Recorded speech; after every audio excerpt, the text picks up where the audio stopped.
Hey guys, welcome to day 12 of 30 videos in 30 days. I can't believe it's only day 12. I feel like I've been doing this for forever.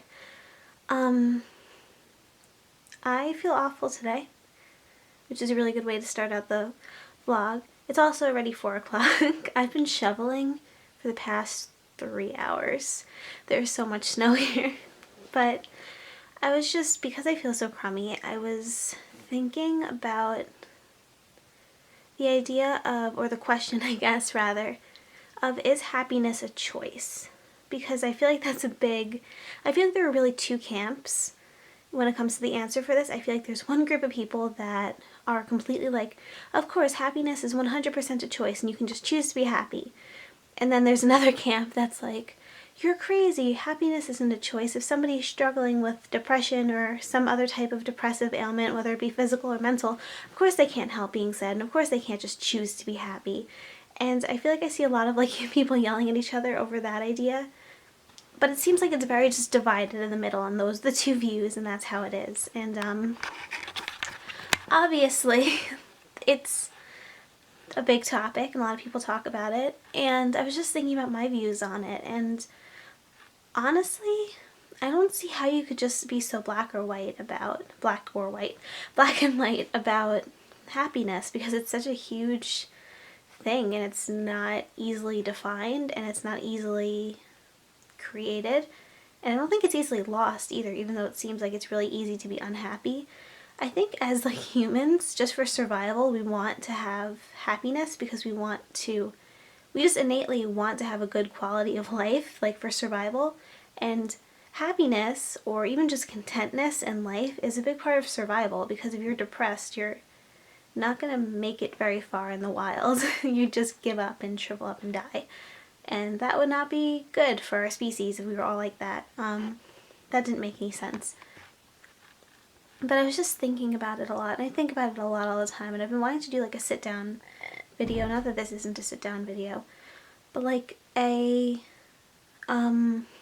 like a more like formal video where I'm not holding the camera in front of my face and where I actually have like planned things to talk about. But we're not doing that.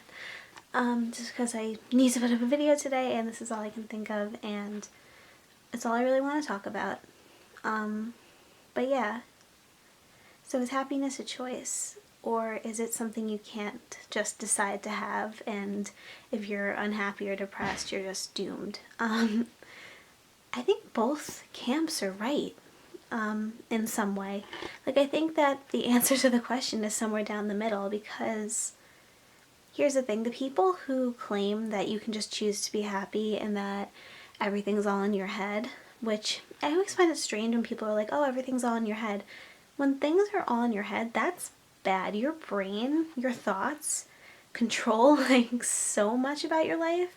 Things just being in your head are often more real in like the way that they affect you than physical conditions. Like, if you have a mental health issue, it's more damaging to your physical well-being than a lot of physical ailments. Obviously not all, but a lot. The mind-body connection is real, people. But yeah, like, I just think that the people who just believe that happiness, because I see this all the time, people being like, just choose to be happy, or if you just decide to be happy, everything will get better. Or all too often people talk about like struggling with depression their whole life and then being like, oh, but it gets better. But it's like, it's not that easy. It doesn't just magically get better. So this is a crummy video. Got some blank space. I shouldn't sing that because she'll sue me. But anyway, the people who just claim that you can just choose to be happy obviously have never struggled with any form of depression or any type of depressive physical or mental ailment, because obviously physical ailments can result in depression or depressive symptoms. So obviously those people have never dealt with it, because if they did, I don't think they would have that view. Or maybe they would, I don't know, but I just can't believe that people who have gone through something like that would be able to be like, oh yeah, you just choose to be happy, it's not a big deal. But then also the people who are like so strongly against the idea of choosing to be happy, I feel like are almost shooting themselves in the foot, because they're like, oh, well, I can't help the way that I am, and I can't help the fact that I'm struggling with this mental disorder, or that I'm depressed, or that I'm this, or that I'm that. I can't help it, I can't help it. And if you have like a physical disease, obviously you can't really help it, but there are still things that you can do. But obviously I'm talking more about the mental side of things. Sorry, this is a really messy video, isn't it? I feel like the people who are fighting so hard to like stand up for themselves in their mental disorder are just kind of shooting themselves in the foot, because they're holding on to their diseases so tightly, and they're almost, the moment that you give your disease power over you is the moment that you become a victim. And the worst thing that you could do in your life, in any situation, whether it be with other people, like if other people are, whether you're in like a bullying situation or bad friendship situation or a relationship or a job, anytime that you make yourself a victim in any situation, the moment that you decide everything that's happening to me is completely out of my control, is the moment that you really just like shoot yourself in the foot. Like you just really ruin your chances of things getting better for you. So is happiness a choice? Partially. I mean, here's the thing. In recovering from any type of mental disorder, whether it be depression or eating disorders or anything, a part of that is wanting to get better and accepting getting better, which is really hard, especially when you've been dealing with these things your entire life. If you've been dealing with a mental disorder your entire life, it almost becomes your identity. It becomes like, yeah, like your identity and like your friend, and it's actually a security blanket. Having depression or anxiety, as life-ruining as they are, they keep you safe in some weird, twisted way, because they protect you from going out in that big, scary world and doing things that might make you uncomfortable, or might make you a little bit panicky, or might result in something bad, or might be unsafe. They protect you from those things in a very damaging and non-productive way, but they do. So we hold on to them so tightly, and we're so afraid to let them go, because we're like, who would I be without my depression? Or who would I be without my this? Or who would I be without my that? And it's terrifying, and it's not as easy as just being like, oh, well, I'm going to wash my hands of this mental disorder and I'm fine, and now I don't have that diagnosis anymore and I'm good. It's obviously not that easy, but you have to start taking the steps towards getting rid of it. You have to put it in your mind that you have to put it in your mind that you want to get better. And I don't think that you're gonna ever, maybe you will, I'm not there yet, you're ever gonna want to get better 100% of the time, because I definitely don't. There are definitely lots of times that I'm very resistant to getting better in any way. Like even with like all my body image stuff, it's like I don't want to accept myself the way that I am, so I'm very resistant to trying to treat my thought processes, because I don't want to accept myself as I am. I want to hate myself the way that I am, because I don't want to look the way that I do. But a part of recovery is working hard to shift those thoughts a little bit. And maybe I'm not going to want to get better, or I'm not going to want to be able to accept myself the way I am 100% of the time. But if I could even get that down from not wanting to get better 100% of the time, if I could even just get that down to 70% of the time, I would be in such a better place, in such a more open place where I am more receptive to getting help and to letting happiness in. So when it comes to choosing to be happy, I think you have to choose to want to be happy.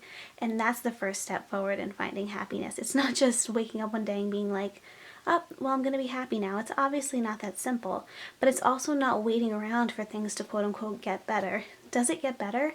Yeah, but you have to put in work to make it get better. Things don't just, your problems just don't go away one day. I mean, maybe they do for some people, but I don't think that's what usually happens.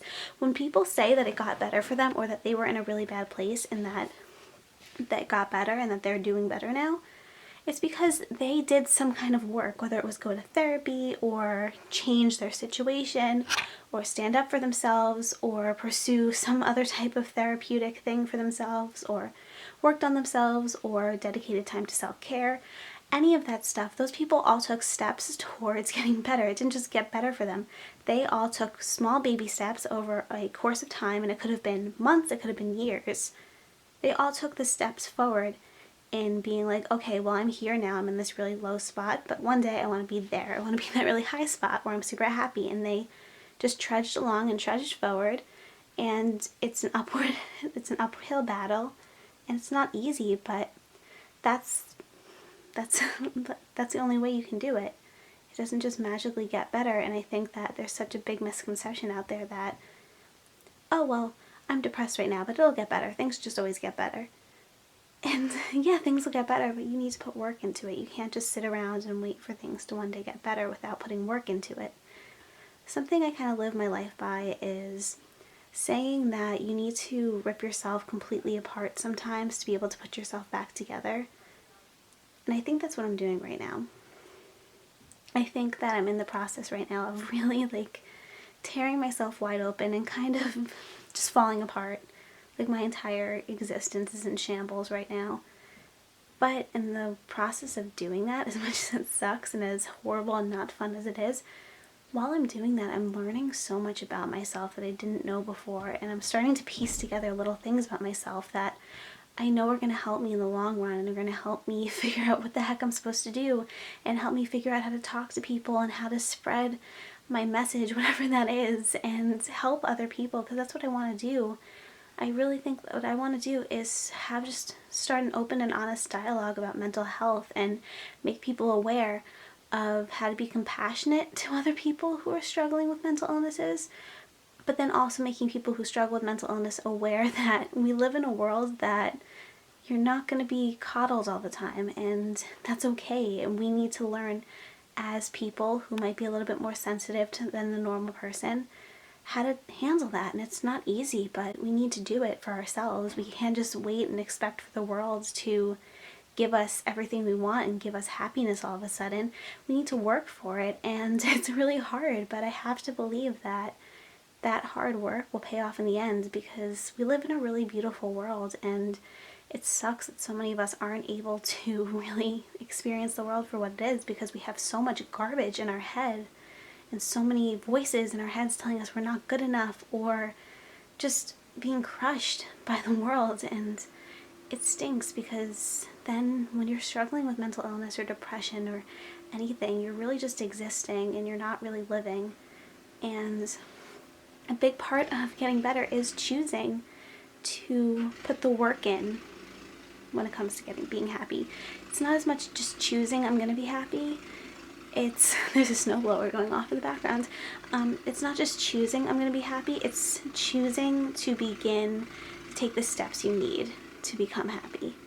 So that's my little rant for today. I hope it was slightly coherent. I still have 17 days, a lot of days left. 18 days actually. I have 18 days left of this. And I don't think these videos are very enjoyable, but if you are watching them, I appreciate it so much. So thanks. See you tomorrow.